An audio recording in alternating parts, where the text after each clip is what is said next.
for Thursday, the 9th of March. I'm Stephen Ridgway.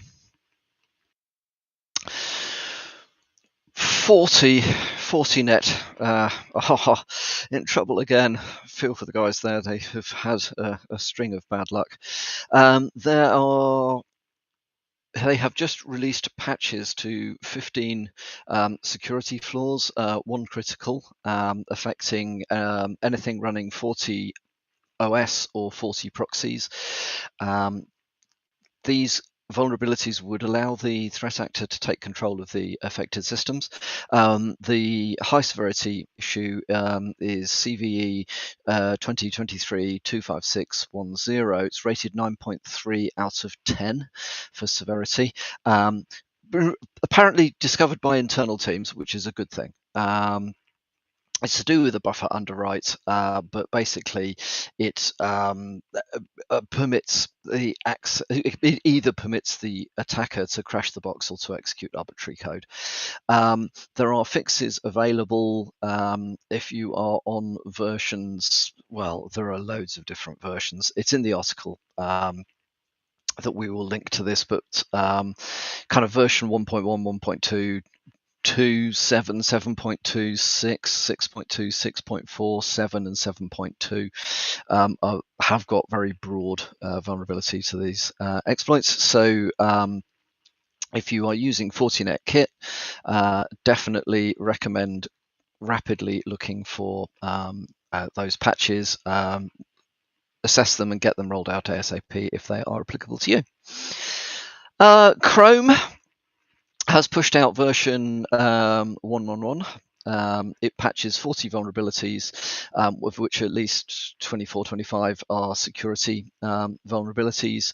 So again, definitely worth checking that your Chrome instances are up to date and nudging them into getting updates if they are not. Jenkins. So Shame Eliza's not here. She's got a slightly ridiculous story about Jenkins from the early days in her career. But there we go. I won't spoil her. Don't steal her thunder by telling you the story. You can ask her yourself. Jenkins has issued a security alert. There are newly discovered security flaws that could allow code execution attacks. Now, bearing in mind, Jenkins, for those that don't know what Jenkins is,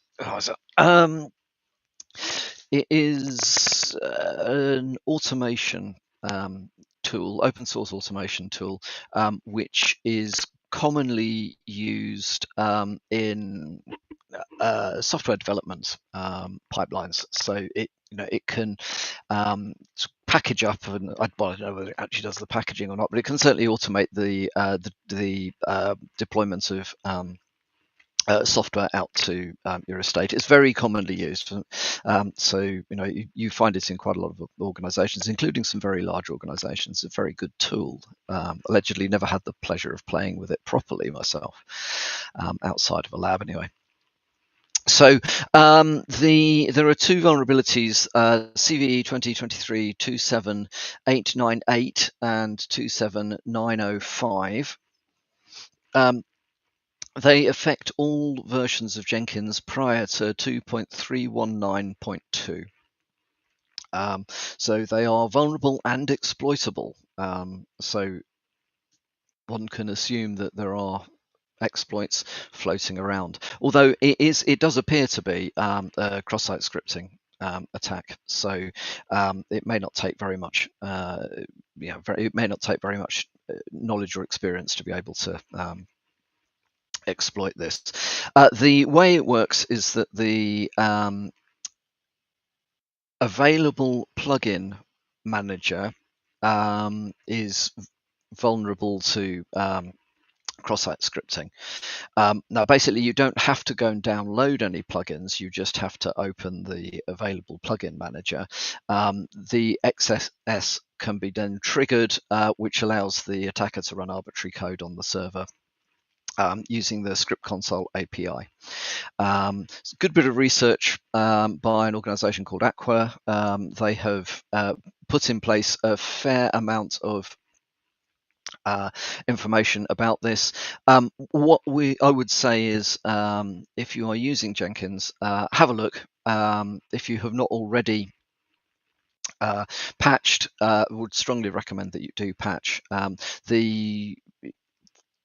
There was responsible disclosure on the 24th of January. Patches have been released and are available, but it wasn't broadly known until it's kind of hit the news in the last day. Yeah, well, today really. So if you're using Jenkins, have a look.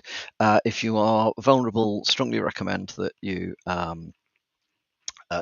apply the patches, or you have ensured that you have good mitigating controls around the Jenkins servers. And then finally from me today, we've spoken in the past about GitHub providing a service to scan GitHub commits for hidden secrets, as in passwords, API keys, the usual sort of stuff. Okay. They have come back now saying of approximately 1 billion new commits in 2022, 10 million secrets were found. Yeah. So basically, we're saying about 1 in 10 authors are exposing some form of secret, be it secret keys, API keys, usernames, passwords, hard-coded credentials, that the usual sort of stuff. So nearly something around 1 in 10 commits contain some form of secret. That's really quite worrying. Two recent examples that kind of illustrate how secrets can be exploited was the Uber attack that used hard-coded admin credentials, and Circle CI. An attacker leveraged malware deployed to Circle CI engineers' laptop to steal valid 2FA back session back 2FA backed SSO sessions. I can't speak today.